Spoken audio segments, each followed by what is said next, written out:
Hello friends, time pass नहीं की YouTube channel में आप लोगों का स्वागत है। आप लोगों को इस चैनल पर सिर्फ वही कंटेंट मिलेगा जिससे आपका सिलेक्शन हो पाए और बहुत ही कम समय में आप लोगों को बहुत सारी जानकारी मिल जाएगी। तो चलिए वीडियो को हम स्टार्ट करते हैं। आज हम लोग देखेंगे साइंस एंड जीके के टॉप 500 क्वेश्चंस। ये क्वेश्चंस ऐसे क्वेश्चंस हैं जो कि प्रीवियस ईयर में पूछे गए हैं। तो अगर आप लोगों को वीडियो अच्छा लगे तो मेरे चैनल को सब्सक्राइब कर लीजिएगा, लाइक कीजिएगा और शेयर कीजिएगा। तो चलिए बिना देर की वीडियो को हम स्टार्ट करते हैं। आज हम देखेंगे विज्ञान और जीके के संबंधित जितने भी प्रीवियस ईयर के एग्जाम में आए हुए क्वेश्चंस हैं उन सबको देखेंगे और ये क्वेश्चंस बहुत ही इंपॉर्टेंट है आप लोगों के लिए। तो चलिए देखते हैं। प्रतिरोध का मात्रक क्या होता है? तो ओम होता है। मूल रोम कहाँ पाए जाते हैं? तो पौधों की जड़ों में पाए जाते हैं मूल रोम। पोलियो किसके द्वारा फैलता है? तो वायरस के द्वारा फैलता है। ठीक है, चलिए देखते हैं आगे। नेक्स्ट क्वेश्चन है, कार्य करने की दर को क्या कहते हैं? तो शक्ति या फिर सामर्थ्य कहते हैं। जत्व का सर्वप्रथम नियम किसने दिया था? तो गैलीलियो ने दिया था। भूरा कोयला किसे कहा जाता है? तो भूरा कोयला लिग्नाइट को कहा जाता है। मानव हृदय में कुल कितने कक्ष होते हैं? तो 4 कक्ष होते हैं। कुनैन किससे प्राप्त किया जाता है? तो सिनकोना के पौधे से कुनैन प्राप्त किया जाता है। चलिए देखते हैं आगे। लोलक को एक कंपन पूर्ण करने में लगने वाले समय को क्या कहते हैं? आवर्तकाल कहते हैं। विद्युत धारा का मात्रक क्या होता है? तो एम्पियर विद्युत धारा का मात्रक होता है। ठीक है, चलिए देखते हैं अब नेक्स्ट स्लाइड पे। चलिए देखते हैं आगे। किन्हीं 2 संक्रामक बीमारियों के नाम लिखे। ये है हैजा, चेचक, खसरा और मलेरिया। ये ऐसी बीमारियां हैं जो क्या होता है, वो संक्रमण से फैलता है। ठीक है। रक्त के कितने समूह होते हैं? तो रक्त के 4 समूह होते हैं। ठीक है, ए और ओ। ठीक है, ये 4 समूह होते हैं रक्त के। ए बी रक्त समूह, ए रक्त समूह, बी रक्त समूह और ओ ऑर्बिटल समूह। एड्स वायरस की खोज किसने की थी? तो डॉक्टर माइकल गोल्डफ्रेप ने की थी। ठीक है, एड्स वायरस की खोज। एक कोशिकीय और बहुकोशिकीय जीवों के बीच में खरीक को क्या कहते हैं? तो पेरीपेटस। ठीक है, ये याद रखिएगा। चलिए देखते हैं अब आगे। नेक्स्ट क्वेश्चन है, टेरिलीन किस प्रकार का रेशा है? तो ये कृत्रिम रेशा है। विद्युतमय परिपथ में विद्युत धारा मापने के किसके द्वारा मापा जाता है? तो आमीटर के द्वारा। यानी कि विद्युत धारा मापने का यंत्र किसे कहते हैं? इसको बोलते हैं आमीटर। न्यूट्रॉन की खोज किसने की थी? चैडविक ने की थी। ठीक है, तो इलेक्ट्रॉन की खोज, इलेक्ट्रॉन, प्रोटॉन और न्यूट्रॉन। तो इलेक्ट्रॉन की खोज की थी जी टॉमसन ने। प्रोटॉन की खोज किसने की थी? गोल्डस्टीन ने। और न्यूट्रॉन की खोज किसने की थी? तो चैडविक ने। ठीक है, ये याद रखिएगा। इसका शॉर्ट ट्रिक होता है ईटा पर नाच। ठीक है। हीरा क्या है? तो कार्बन का एक अपरूप है हीरा। ठीक है, चल देखते हैं। फल सकरा किससे कहते हैं? फ्रक्टोज।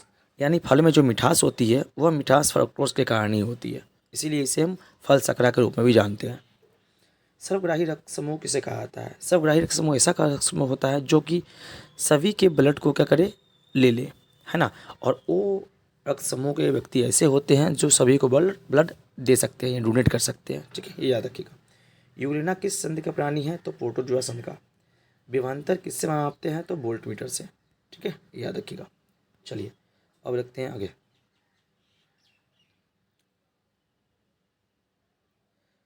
नेक्स्ट क्वेश्चन है, परमाणु सिद्धांत किसने दिया था? तो डाल्टन ने दिया था। ठीक है। रासायनिक ऊर्जा को विद्युत ऊर्जा में बदलने का काम कौन करता है? तो प्राथमिक सेल। ठीक है। मानव शरीर में कितनी मांसपेशियां होती है? तो लगभग 656। आगे चलते हैं। सभी जीवों में किस विशेष प्रकार के द्रव बने होते हैं? ये प्लोटोप्लाज्म या फिर दीप द्रव, इसे बोलते हैं प्लोटोप्लाज्म या फिर जीव द्रव। जीव द्रव मानव शरीर का भौतिक एक अंग होता है ना। भौतिक क्रियाएं होती इससे संचालित होती है, ये याद रखिएगा। मलेरिया किस परजीवी के माध्यम से फैलता है? तो प्लाज्मोडियम परजीवी के कारण फैलता है। सबसे बड़ा एककोशिकीय जीव कौन सा है? तो एसिटोबुलियरिया, यह सबसे बड़ा एककोशिकीय जीव है। सर्वदाता रक्त समूह किसे कहते हैं? तो ओ ऑर्बिटल। यानी कि ओ रक्त समूह वाले व्यक्ति किसी को भी रक्त कह सकते हैं, डोनेट कर सकते हैं, यानी कि दे सकते हैं। ठीक है, चलिए आगे डालते हैं। नेक्स्ट क्वेश्चन है, पेचिस रोग किस सूक्ष्मदर्शी से फैलता है? तो एंट अमीबा हिस्टोलिका से फैलता है पेचिस रोग। कुंडुआ रोग किस में फैलता है? तो ये गेहूं में लगता है ना, यानी कि गेहूं में होने वाली एक बीमारी है केंडुआ, कंडुआ। प्रतिजन किस रुधिर कणिका के भित्ति में चिपके होते हैं? तो लाल रुधिर कणिका, यानी कि RBC। इसको बोलते हैं रेड ब्लड सेल्स। चलिए आगे देखते हैं। एकांक क्षेत्र पर लगने वाले अविलंब बल को क्या कहते हैं? तो दाब कहते हैं। चलिए देखते हैं आगे नेक्स्ट स्लाइड पे। यहाँ देखिए, ये सारे क्वेश्चंस बहुत ही इंपॉर्टेंट है, इसीलिए आप इसको अच्छे से देखिएगा। चीनी उद्योग में गन्ने के रस को रंगहीन करने के लिए किसका प्रयोग किया जाता है? तो जंतु के चारकोल का। जी हाँ, क्योंकि गन्ने कलरफुल होते हैं, उस कलर को हटाने के लिए, वाइट करने के लिए उसमें जंतु के चारकोल को मिलाया जाता है। ठीक है, इस प्रोसेस में ही तब जाके चीनी का निर्माण होता है। अब आगे चलते हैं। हरित लवक सहित पौधे के समूह को क्या कहते हैं? इसे बोलते हैं कवक बोलते हैं। अनुप्रस्थ तरंग में दो श्रृंगों के बीच की दूरी को कहते हैं किसका?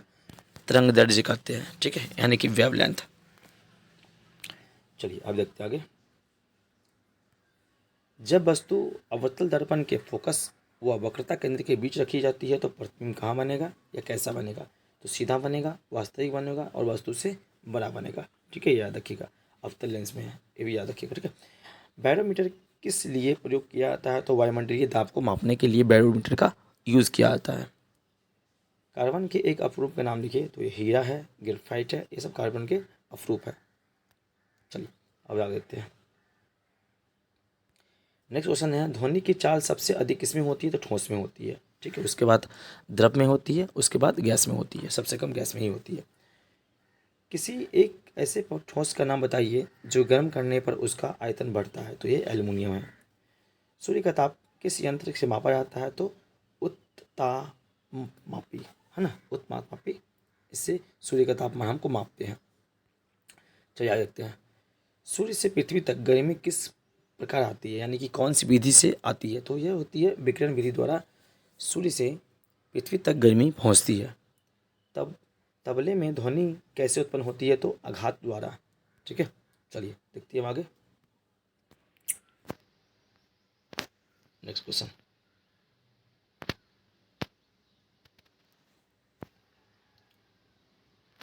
नेक्स्ट क्वेश्चन है, खान व खनिज अधिनियम कब पारित हुआ था? तो 1948 ईस्वी को। किस प्रकाश स्रोत में उपछाया नहीं बनता? तो बिंदु प्रकाश स्रोत में। ठीक है, ये याद रखिए कैसे। वे पदार्थ जिन पर पड़ने वाला प्रकाशिक आंशिक रूप से निर्गत होता है क्या कहलाता है? तो अल्प पारदर्शक पदार्थ। ठीक है, चलिए देखते हैं आगे। भोजन संरक्षण करने की किन्हीं दो विधियों के नाम लिखे। ठीक है, जैसे शीतलन विधि और निर्जलीकरण विधि द्वारा हम भोजन को क्या कर सकते हैं? सुरक्षित रख के भंडारित कर सकते हैं। आगे, अवतल दर्पण का उपयोग कहाँ किया जाता है? गाड़ी के हेडलाइट में, सर्च इंजन में, दाढ़ी बनाने में और टॉर्च में। ठीक है, उत्तल दर्पण का प्रयोग कहाँ किया जाता है? तो स्ट्रीट लाइट में, श्रृंगार दर्पण के रूप में। ठीक है, ये सब याद रखिएगा। चलिए अब आगे देखते हैं। इंद्रधनुष में कुल कितने रंग होते हैं? तो 7 रंग होते हैं। इंद्रधनुष के किनारे पर कौन सा रंग होता है? तो बैंगनी और लाल होता है। ठीक है, बजाने पिनाला। ठीक है ना, मतलब बैंगनी पहले होता है और लाल क्या होता है? लास्ट में होता है। जल से भरे पात्र में बड़ा सिक्का उठा हुआ नजर आता है, क्यों?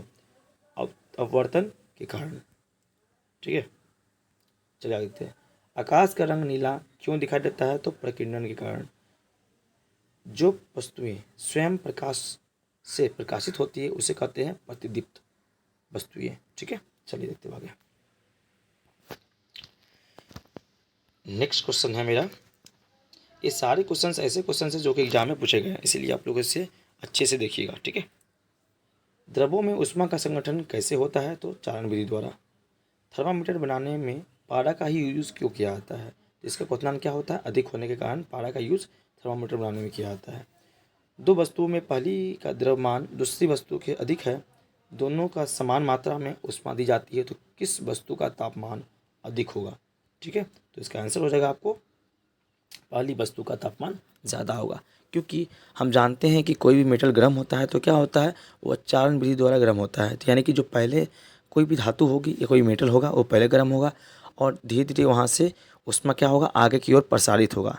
तो इससे यह स्पष्ट है कि दो मेटल में से अगर पहला मेटल नज़दीक है ऊष्मा के तो वह पहले गर्म होगा दूसरे की अपेक्षा। ठीक है, चलिए आगे देखते हैं। एक कैलोरी में कितने जूल होते हैं? तो 4.18 जूल होते हैं। ठीक है, चलिए आगे देखते हैं। किसी वस्तु का ताप किसके द्वारा निर्धारित होता है, अणुओं की स्थितिज ऊर्जा या फिर गतिज ऊर्जा। तो इसका आंसर क्या हो जाएगा आपका, गतिज ऊर्जा। ठीक है, क्या हो जाएगा, गतिज ऊर्जा। एलपीजी में सबसे अधिक मात्रा में कौन सी गैस पाती है, तो ब्यूटेन गैस होती है। रक्त में किसकी अधिकता है कारण मधुमेह रोग हो जाता है, तो ग्लूकोज की। ठीक है, चलिए आगे देखते हैं। हाइड्रोकार्बन किससे बने होते हैं, तो हाइड्रोजन और कार्बन से बने होते हैं हाइड्रोकार्बन। नाम ही है, हाइड्रो मतलब हाइड्रोजन, कार्बन मतलब कार्बन, हाइड्रोजन कार्बन। किन्हीं दो संतृप्त हाइड्रोकार्बन के नाम बताए, मेथेन और एथेन। प्रकृति में कार्बन किस अवस्था में पाया जाता है, तो मुक्त अवस्था में व यौगिक के रूप में, है ना, दोनों रूप में पाया जाता है कार्बन, यानी कि बॉन्ड बना के भी रहता है और सिंगल भी रहता है। खाना बनाते समय यदि बर्तन की तली बाहर से काली हो जाती है तो इसका मतलब क्या है, तो इसका मतलब यही है कि वो अपूर्ण दहन के रूप में काम कर रहा है। ठीक है, चलिए अब देखते हैं हम आगे। नेक्स्ट क्वेश्चन है,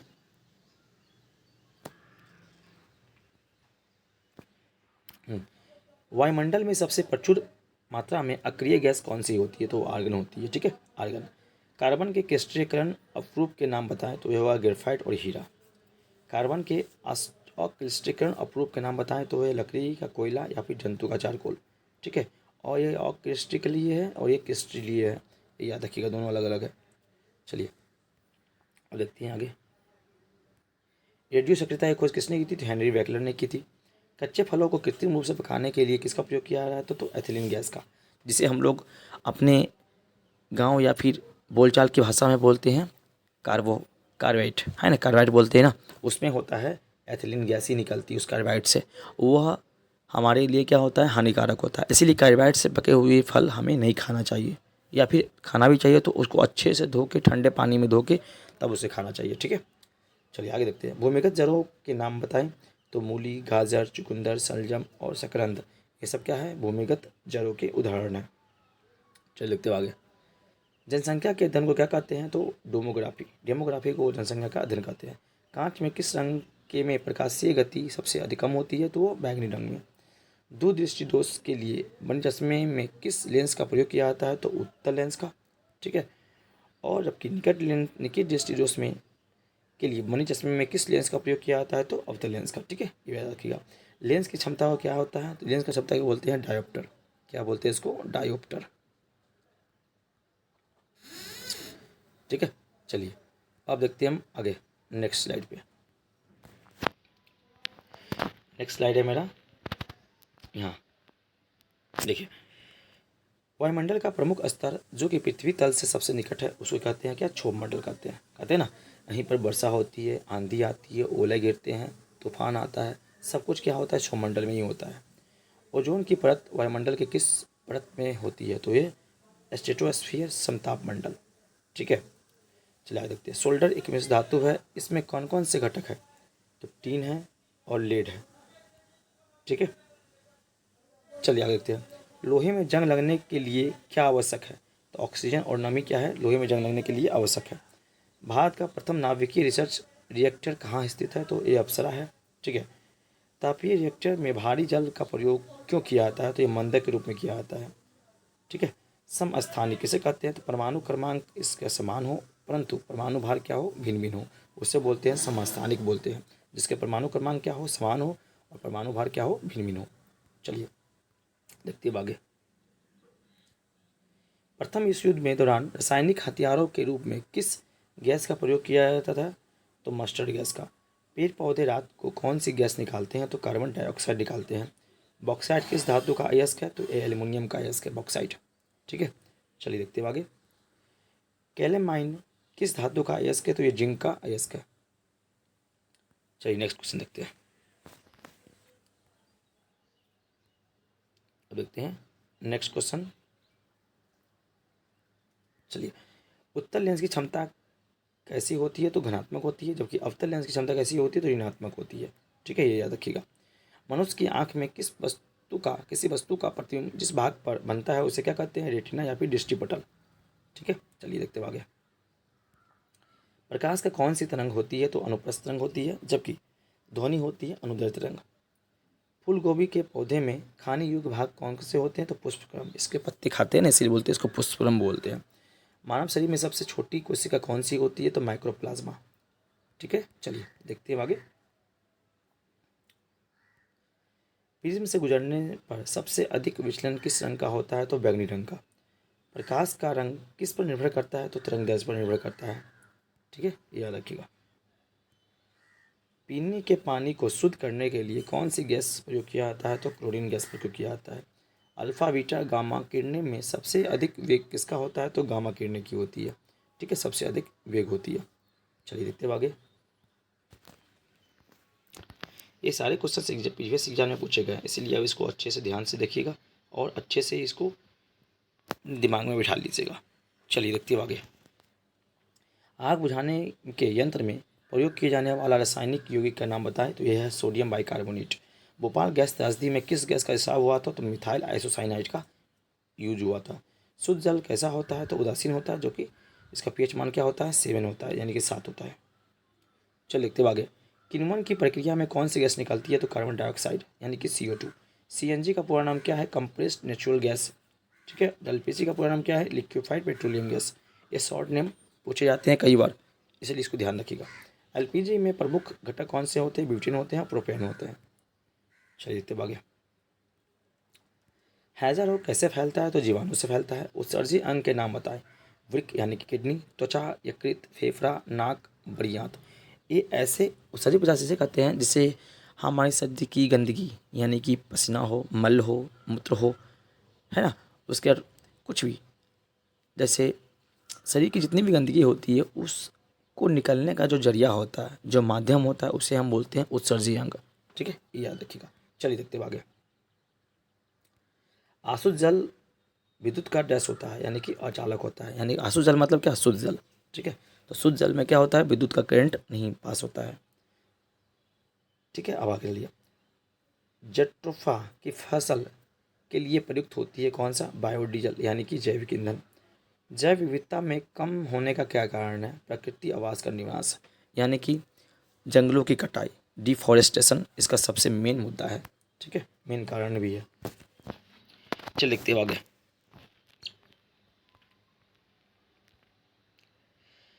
अब देखते हैं क्वेश्चन आगे। देश का प्रथम वन्य जीव कॉरिडोर कहाँ स्थापित किया जाएगा? तो मध्य प्रदेश में। बागवानी के लिए कौन सा उर्वरक उपयोगी होता है? तो वर्मी कंपोस्ट। मलेरिया रोग किसके द्वारा फैलता है? प्लाज्मोडियम फाल्सीपेरस प्रोटोजोआ के द्वारा। ठीक है, ये मलेरिया रोग फैलता है। चलिए देखते हैं आगे। पौधों में पाए जाने वाला जटिल ऊतक का नाम बताएं? इसका नाम क्या होता है? जाइलम। मानव शरीर में कुल कितने कक्ष होते हैं? तो 4 कक्ष होते हैं। मनुष्य के शुक्राणु का उत्पादन कहाँ होता है? तो इसको विश्व बोलते हैं, इसको बोलते हैं अंडकोश भी बोलते हैं। ठीक है, चलिए अब आगे चलते हैं आगे। पेयजल में जीवाणु रहित रखने के लिए कौन सा रासायनिक पदार्थ प्रयोग किया जाता है? तो ब्लीचिंग पाउडर का प्रयोग किया जाता है। ठीक है, ये याद रखिएगा। किस विटामिन की कमी से रक्त का थक्का नहीं जमता है? तो यह विटामिन के। लोहे की छड़ को एक सिरे से गर्म करने पर इसका दूसरा सिरा भी गर्म हो जाता है, क्यों? तो हम जानते हैं ना कि ऊष्मा क्या होता है, लोहा क्या होता है? ऊष्मा का अच्छा सुचालक होता है, इसीलिए उसमें चालन विधि के माध्यम से ऊष्मा एक छोर से दूसरे छोर तक पहुंच जाती है। मानव हृदय में किस प्रकार की पेशियाँ बनी होती है? तो अनैच्छिक पेशिकाओं से मानव हृदय बना होता है। चलिए आगे देखते हैं आगे। क्वेश्चन है, वस्तुओं में जो मानवीय आंखें अदृश्य होती है सामान्यतः कैसे दिखाई देती है? तो अल्ट्रावायलेट द्वारा वो दिखाई देती है, यानी कि जो चीज़ मानव आंख नहीं देख पाता उसे अल्ट्रावायलेट द्वारा देखा जा सकता है। चलिए देखते हैं आगे। ये सारे क्वेश्चन बहुत ही इंपॉर्टेंट है। ठीक है, और बहुत सारे एग्जाम में पूछे जा चुके हैं। खगोलीय दूरदर्शी किसके लिए प्रयोग किए जाते हैं? तो दूर पिंडों जैसे ग्रह, चंद्रमा आदि तारों को स्पष्ट देखने के लिए किए जाते हैं। कोशिका क्या है? मानव शरीर में जिन असंख्य छोटी छोटी इकाइयों से मिलकर बनता है उसे कोशिका बोलते हैं। ठीक है, चलिए देखते हैं आगे। केंद्रक क्या होता है? केंद्रक कोशिका का सबसे महत्वपूर्ण अंग है। यह कोशिका के मध्य में स्थित होता है। इसके अंदर गाढ़ा चिपचिपा तरल पदार्थ होता है। ठीक है, कोशिका के कितने भाग होते हैं? तो 3 भाग होते हैं, कोशिका भित्ति, कोशिका द्रव और केंद्रक। यह कोशिका के भाग होते हैं। चलिए देखते हैं आगे। मानव शरीर में कितने भागों में बांटा गया है? तो मानव शरीर निम्न भागों में 3 भागों में बांटा गया है, सिर, मस्तिष्क, ग्रीवा और धड़। ठीक है, हृदय, उदर शाखाएं, अधोशाखा, श्वसन अंग, इन सब भागों में बांटे गए हैं। ठीक है, निम्न भागों में बांटा गया है मतलब। चलिए, वयस्क व्यक्ति में कुल कितनी हड्डी होती है? 206 होती है, जबकि बच्चे में इसकी हड्डी की संख्या 270 280 के आसपास, 300 के आसपास होते हैं, कहने का मतलब यह। चलिए अब आगे चलते हैं, देखते हैं मानव कंकाल को कितने भागों में बांटा गया है। तो 2 भागों में, अक्षीय कंकाल और अनुबंधीय कंकाल। मानव शरीर की सबसे बड़ी पाचन ग्रंथि कौन सी है। तो यकृत है। मानव शरीर में हड्डियों की संख्या को बांट कर बताइए। पसलियों में 12, खोपड़ी में 29 हड्डी होती है, कपाल में 8 हड्डी होती है। चलिए उसके बाद आगे देखते हैं। जबकि चेहरे में हड्डियों की संख्या कितनी होती है। तो चेहरे में हड्डियों की संख्या होती है कुल 14 हड्डी होती है चेहरे में, रीढ़ में होते हैं 26। बच्चों के जन्म के समय कुल हड्डी की संख्या कितनी होती है। 270। ठीक है, सबसे बड़ी व सबसे छोटी हड्डी कौन सी होती है। सबसे बड़ी फीमर जो कि जांघ की हड्डी होती है, सबसे छोटी स्टेपी जो कि कान की हड्डी होती है। ठीक है, चलिए अब देखते हैं आगे। मानव दांत कितने प्रकार के होते हैं। तो 4 प्रकार के, किंतक, दंतनक, चवर्णक, अग्रचवर्णक। अग्रचवर्णक, चवर्णक। ठीक है। पित्त रस का निर्माण कहाँ होता है। तो यकृत में होता है। पेशियाँ कितने प्रकार की होती है। तो 2 प्रकार की, ऐच्छिक और अनैच्छिक पेशियाँ होती है। ठीक है, चलिए देखते हैं आगे। श्वसन अंग किसे कहते हैं। हृदय को। पृथ्वी का उत्पत्ति काल कब से माना जाता है। तो लगभग आज से लगभग 500 करोड़ पूर्व। ठीक है, चलिए देखते हैं आगे। महासागरों में जीवों की प्रथम कड़ी किस जीव को माना जाता है। तो ये अमीबा को माना जाता है। पृथ्वी पर मनुष्य के पूर्वजों को क्या कहा जाता था। होमोसेपियंस यानी कि निपुच्छ कपी मानव, यानी कि बिना पूछ वाला कपी मानव, है ना, बंदर मानव ऐसे। चलिए अब क्या है, नेक्स्ट क्वेश्चन है सौरमंडल क्या है। तो सौरमंडल ग्रहों का एक परिवार है जिसमें 8 ग्रह होते हैं। ठीक है, बहुत सारे तारे होते हैं। चलिए देखते हैं आगे।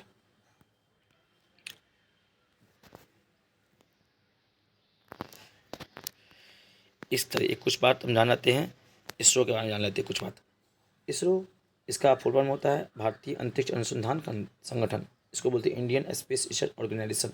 इसकी स्थापना हुई थी 15 अगस्त 1969 ईस्वी को श्री विक्रम साराभाई के द्वारा बंगलुरु में। ठीक है, नासा को समझाइए। NASA national aeronautics and space administration, यानी कि राष्ट्रीय विमानिक व अंतरिक्ष प्रबंधन। इसकी स्थापना हुई थी 15 जुलाई 1958 ईस्वी को। इसका मुख्यालय है वाशिंगटन DC। ठीक है, चलिए हम देखते हैं अम्ल के बारे में। अम्ल किसे कहते हैं। अम्ल वे पदार्थ है जो कि जलीय विलयन में हाइड्रोजन आयन यानी कि H+ आयन दे। इसका pH मान 7 से कम होता है, जैसे HCl, H2SO4। अम्लों के गुण बताइए। तो अम्ल के गुण निम्न हैं। ये स्वाद में खट्टे होते हैं, ये पानी में घुलकर हाइड्रोनिक आयन देते हैं। ठीक है, यानी कि HCl दिए थे ना। चलिए, अम्ल धातुओं से क्रिया करके हाइड्रोजन गैस निकालते हैं।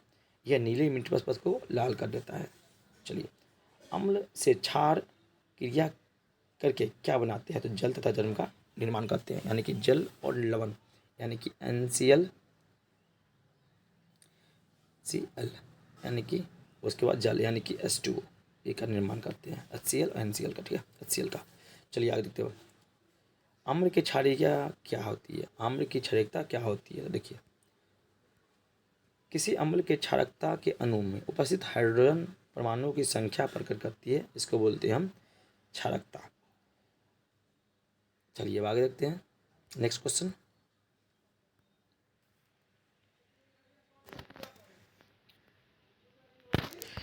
नेक्स्ट क्वेश्चन है मेरा, उपग्रह क्या है। वह छोटा खगोल पिंड जो अपने ग्रह के परिक्रमा भ्रमण करता है, उपग्रह कहते हैं। पृथ्वी का उपग्रह चंद्रमा है। इसी प्रकार मंगल का के 2 उपग्रह। ठीक है, फेबोस डिवोस। पृथ्वी के 64 होते हैं उपग्रह, शनि के 61, अरुण के 27 यानी वरुण के 13 तथा बुध और शुक्र का कोई उपग्रह नहीं होता। ये याद रखिएगा, क्वेश्चन सही पूछे जाते हैं कि किस ग्रह का कोई उपग्रह नहीं है। तो बुध और शुक्र का कोई उपग्रह नहीं है। सूर्य का व्यास और भार क्या होता है। तो सूर्य का व्यास होता है 13,93,000 किलोमीटर, जबकि इसका भार होता है 2.19 इंटू 10⁻27 टन। सूर्य की पृथ्वी से दूरी कितनी होती है। तो 14.96 करोड़ किलोमीटर होती है। ठीक है, चलिए देखते हो आगे। आकाशगंगा क्या है। आकाशगंगा असंख्य तारों का एक विशाल पुंज है जिसमें अधिकांश तारे आंखों से दिखाई नहीं पड़ते। इसे गैलेक्सी भी कहते हैं।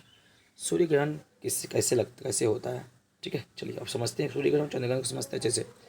सूर्य ग्रहण कैसे लगता है। अमावस्या के दिन सूर्य ग्रहण लगता है। पहली बात ये समझिए, सूर्य और पृथ्वी के बीच में अगर चंद्रमा आ जाएगा तो वह रह जाएगा सूर्य ग्रहण। जबकि चंद्र ग्रहण में क्या होता है, पृथ्वी आ जाता है। याद रखिएगा, पृथ्वी आ जाता है। ठीक है, चलिए देखते हैं। छाया पृथ्वी पर पड़ती है, इसीलिए इस स्थिति को सूर्यग्रहण बोलते हैं, जबकि चंद्रग्रहण बोलते हैं। यहाँ देखिए, पूर्णिमा के दिन लगता है चंद्रग्रहण।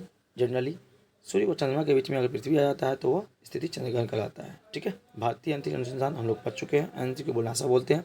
चलिए देखते हैं आगे।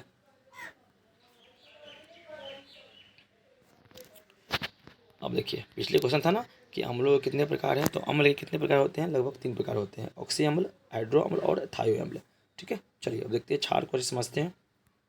ये पेज थोड़ा आगे पीछे हो गया, ठीक है, इसलिए आप इसे मैनेज कर लीजिएगा। क्षार किसे कहते हैं? ये यौगिक जो जलीय विलयन के हाइड्रोक्सिल आयन यानी कि OH आयन देते हैं। इसमें अतिरिक्त कोई अन्य ऋणात्मक नहीं होता। इसका मान 7 से अधिक और 17 से 14 से कम होता है, जैसे NaOH, सोडियम हाइड्रोक्साइड। क्षार के गुण बताइए। क्षार के गुण निम्न हैं। चलिए देखते हैं क्षार के गुण अच्छे से। क्षार लाल न्यूट्रल को नीला कर देता है, जबकि अम्ल कैसे करता था? अम्ल लाल न्यूट्रल को नीला कर देता था, लाल कर देता था, जबकि क्षार लाल न्यूट्रल को नीला कर देगा। क्षार पानी में घुलकर हाइड्रोक्सिल आयन देते हैं। क्षार का स्वर क्या होता है? तीखा होता है, यानी कड़वा होता है।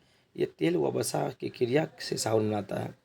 क्षार की अम्लता क्या होती है? किसी भी क्षार की अम्लता उसके गुण उपस्थित अम्ल की द्वारा प्रतिस्थापित हाइड्रोक्सिल आयनों की संख्या होती है। ठीक है, चलिए देखते हैं आगे। लवण क्या होता है? ये यौगिक है जिसके रासायनिक संगठन क्षारीय व अम्लीय दोनों प्रकार के होते हैं, उसे लवण कहते हैं। जैसे NaCl यानी कि सोडियम क्लोराइड। ठीक है, जैसे बोलते हैं हम साधारण नमक जो खाते हैं हम लोग। लवण कितने प्रकार के होते हैं? लवण के प्रकार निम्नवत है। सामान्य लवण। ठीक है, चलिए अब देखते हैं क्वेश्चन स्लाइड 17 का। ठीक है, देखिए, साधारण लवण हो गया, उसके बाद आता है अम्लीय लवण, क्षारीय लवण, द्विल लवण और मिश्रित लवण, संकर लवण। ठीक है, ये सब क्या है? लवण के प्रकार है। चलो उसके बाद आगे देखते हैं, कौन सा लवण लिटमस पेपर में प्रति उत्तरदायी होता है? तो यह सामान्य लवण होता है। निम्न में से अम्लता बताए। NaOH की अम्लता यौन होती है। CaOH हॉल्टवास की अम्लता कितनी होती है? 2 होती है। ठीक है, चलिए देखते हैं आगे। निम्न की क्षारकता बताएं। HCl की क्षारकता क्या होती है? 1 होती है, जबकि H2SO4 की क्षारकता कितनी होती है? 2 होती है। कार्य किसे कहते हैं? कार्य वह भौतिक क्रिया है जिसके किसी वस्तु पर बल लगता है, उसे बल की दिशा में विस्थापित किया जाता है, उसे हम बोलते हैं कार्य। ठीक है, ये याद रखिएगा। चलिए अब आगे चलते हैं। कार्य होने के लिए क्या आवश्यक है? ठीक है, तो भौतिक की भाषा में कार्य तब होगा जबकि वस्तु पर बल लगे, वस्तु बल की दिशा में विस्थापित हो। ठीक है, अगर हम किसी वस्तु पर बल लगा रहे हैं और वस्तु का स्थिति परिवर्तन हो ही नहीं रहा है तो वह बल नहीं होता। ठीक है, यानी कि वह कार्य नहीं माना जाएगा। चलिए देखते हैं आगे। कार्य की माप कैसे करते हैं? वस्तु पर लगने वाले कार्य की माप वस्तु पर लगे बलवत बल की दिशा में चली गई दूरी के गुणनफल के बराबर होता है। यानी कि कार्य बराबर क्या होता है? बल गुने दूरी। ठीक है, चलिए कार्य की मात्रा क्या होती है? जूल होती है ना। चलिए देखते हैं आगे। नेक्स्ट क्वेश्चन मेरा है न्यूटन प्रति मीटर, इसको बोलते हैं।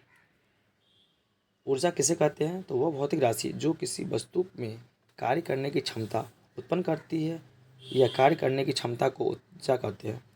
ठीक है, ऊर्जा का मात्रा क्या होता है? तो ऊर्जा का मात्रा क्या होता है? जूल होता है। आगे चलते हैं। ऊर्जा के कितने प्रकार होते हैं? तो विभिन्न प्रकार की ऊर्जा निम्न है। यांत्रिक ऊर्जा, इसको भूगतिज ऊर्जा, रासायनिक ऊर्जा, तापीय ऊर्जा, प्रकाश ऊर्जा, ध्वनि ऊर्जा, विद्युत ऊर्जा। ठीक है, चलिए उसके बाद देखते हैं आगे। आवेशीय ऊर्जा, परमाणु ऊर्जा, सौर ऊर्जा। द्रव्यमान को हम किस अक्षर से दर्शाते हैं? तो कैपिटल M से। बल किसे कहते हैं? किसी वस्तु की स्थिति परिवर्तन करने की शक्ति को बल कहते हैं। ठीक है, याद रखिएगा। आगे चलते देखते हैं।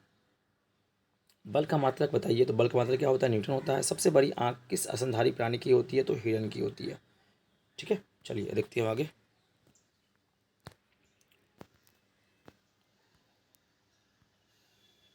नेक्स्ट क्वेश्चन है मेरा, जब पदार्थ सीधे ठोस अवस्था में गैस अवस्था में परिवर्तित हो जाता है तो इस क्रिया को क्या कहते हैं? तो उद्पातन। जैसे आयोडीन, नेप्थलीन।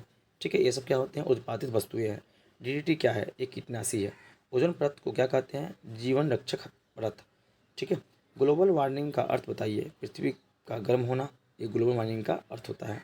चलिए आप देखते हैं ग्लोबल वार्मिंग का कारण क्या है। तो उत्तरी व दक्षिण ध्रुव पर बर्फ का पिघलना। ओजोन दिवस कब मनाया जाता है। तो 16 सितंबर को। ओजोन परत का मुख्य कार्य क्या है। परावैंगनिक किरणों को रोकना। ओजोन परत कहाँ होता है। तो समताप मंडल में ओजोन परत होता है। ठीक है, चलिए देखते हैं आगे। वायु में उपस्थित लेड से कौन सी रोग होती है। तो फेफड़े का कैंसर होता है। रेड डाटा बुक या लाल आंकड़ों की पुस्तक किससे संबंधित है। तो विलुप्त प्रजातियों की सूची का संग्रह। ठीक है, रेड डाटा बुक में वैसे प्रजातियों का लिस्ट है जो कि विलुप्त हो चुके हैं। ध्वनि प्रदूषण की तीव्रता मापने का यंत्र बताइए। डेसिबल। प्रकाश संश्लेषण क्या है। तो प्रकाश संश्लेषण क्या है। तो पौधे प्रकाश की उपस्थिति में, है ना, भोजन बनाते हैं तथा वह जड़ से जल तथा खनिज लवण, पत्तियों से कार्बन डाइऑक्साइड लेते हैं, तो उसी को बोलते हैं हम प्रकाश संश्लेषण की क्रिया। चलिए आगे देखते हैं। प्रेशर कुकर में खाना जल्दी पक जाता है क्यों। क्योंकि प्रेशर कुकर के अंदर दाब अधिक होता है। रेडियो एक्टिविटी की खोज किसने की थी। तो हेनरी वेकलर ने की थी। उपधातु किससे कहते हैं। ऐसे तत्व जिसमें धातु और धातु दोनों गुण पाए जाते हैं। किस रंग का तरंग दैर्ध्य सबसे अधिक होता है। तो बैगनी रंग का। ठीक है, चलिए। मनुष्य के शरीर का तापमान कितना होता है। तो 60 डिग्री सेल्सियस। लेंस की क्षमता का मात्रक क्या होता है। तो डायोप्टर होता है। कार्य का मात्रक क्या होता है। जूल होता है। ठीक है, चलिए आगे देखते हैं। प्रकाश वर्ष किसका मात्रक होता है। दूरी का मात्रक होता है। ठीक है, याद रखिएगा। आवृत्ति किसे कहते हैं। एक सेकंड में जितने कंपन करती है उस संख्या को उसकी आवृत्ति कहते हैं। पौधे का कौन सा भाग श्वसन क्रिया करता है। तो पत्ती। ठीक है, चलिए अब देखते हैं आगे। साधारण मानव में गुणसूत्रों की संख्या कितनी होती है। 46 यानी कि 23 जोड़ा। गाय और भैंस के थनों में दूध डालने के लिए किस हार्मोन की सुई लगाई जाती है। तो ऑक्सीटोसिन की सुई लगाई जाती है। ठीक है, ऑक्सीटोसिन की। चलिए ध्यान देखिए, यहाँ लिखा भी हुआ है, यहाँ पे ऑक्सीटोसिन की सुई लगाई जाती है, जो कि बहुत ही मतलब जानवर पर क्या पड़ता है, इफेक्ट डालता है वो। ठीक है, ये बैन भी हो चुकी थी लेकिन फिर भी ये मार्केट में बिकता है। स्तनधारियों में लाल रक्त कणिकाओं का निर्माण कहाँ होता है। तो अस्थिमज्जा में होता है। परमाणुओं के कितने भाग होते हैं। तो न्यूट्रॉन, प्रोटॉन और इलेक्ट्रॉन, ये 3 भाग होते हैं। प्रोटॉन के नाभिक में हुए होते हैं कितने। न्यूट्रॉन प्रोटॉन होते हैं। ठीक है, याद रखिएगा। चलिए अब है एम्पियर किसका मात्रक है। तो एम्पियर विद्युत धारा का मात्रक है। प्रसव तरंगों की आवृत्ति कितनी होती है। तो 20,000 हर्ट्ज से अधिक होती है। ठीक है, चलिए देखते हैं आगे। प्रसव तरंगे मनुष्य द्वारा सुनी जा सकती है या नहीं। तो नहीं सुनी जा सकती है। ठीक है, प्रसव ध्वनि की कितना कम होता है। वह 20 से कम होता है। ध्वनि तरंग कहाँ नहीं चल सकती। तो निर्वात में ध्वनि तरंग नहीं चल सकती, यानी कि जहाँ पे हवा नहीं है। कौन सी अक्रिय गैस वातावरण में नहीं पाई जाती है। तो आर्गन वातावरण में नहीं पाई जाती है। विटामिन सी का सबसे उत्तम स्रोत कौन सा है। तो ये आंवला है। ठीक है, चलिए देखते हैं आगे। मानव शरीर में पाचन का अधिकांश भाग किस अंग में संपन्न होता है। तो यह छोटी आंत में। ब्रह्मांड में कौन सा तत्व सबसे अधिक मात्रा में पाया जाता है। तो हाइड्रोजन। ठीक है, चलिए देखते हैं आगे।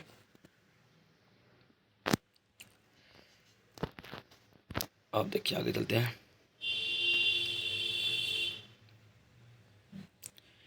नेक्स्ट क्वेश्चन मेरा है, आधुनिक कृषि उपकरणों, उन्नतशील बीज उपकरण और पर्याप्त सिंचाई के साधनों के द्वारा कृषि का उपज की आश्रिता वृद्धि क्यों है। क्या है। हरित क्रांति। जब वस्तु का भार वस्तु द्वारा हटाए गए द्रव के भार के बराबर होता है तो उस वस्तु द्रव की सतह पर तैरती है। यह कौन सा सिद्धांत है। तो प्लवन का सिद्धांत है ये। ठीक है, चलिए अब देखते हैं आगे। क्या द्रव किसी बर्तन की सभी दिशाओं में भार डालता है। हाँ, सभी दिशाओं में भार डालता है। एटॉमिक पावर स्टेशन भारत के कहाँ कहाँ स्थित है। नागौर में है, कल्पना में है और टाम्बरे में है। टाम्बे, जो कि मुंबई में पाया जाता है। मानव पादप हार्मोन्स किसे कहते हैं। पौधे के सभी कार्यों संवयन कुछ रासायनिक पदार्थों द्वारा होते हैं। इन पदार्थों को पादप हार्मोन कहते हैं। ठीक है, चलिए लिखते आगे। पौधे तथा जंतुओं के बीच मध्य कड़ी का अंकुरण करता है। तो यूग्लिना करता है। जो अंग उत्पत्ति में असमान होते हैं परंतु कार्य की दृष्टि से समान होते हैं उसे कहते हैं समरूप अंग। ठीक है, चलिए देखते हैं आगे। नेक्स्ट क्वेश्चन है,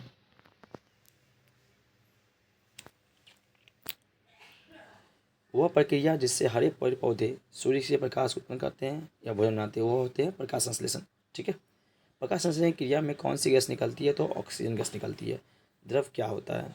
जो स्थान घेरता है, जिसमें भार होता है, वो द्रव होता है। ठीक है, चलिए देखते हैं आगे।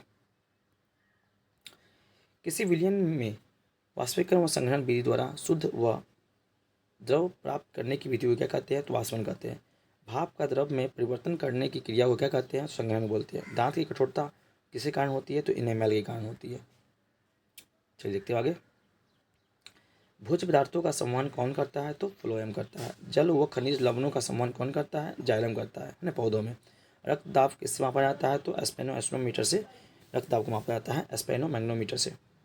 चलिए अब देखते हैं आगे। अब यहाँ देखते हैं विटामिन ए माप नाम है, रासायनिक नाम है, रोग का नाम है।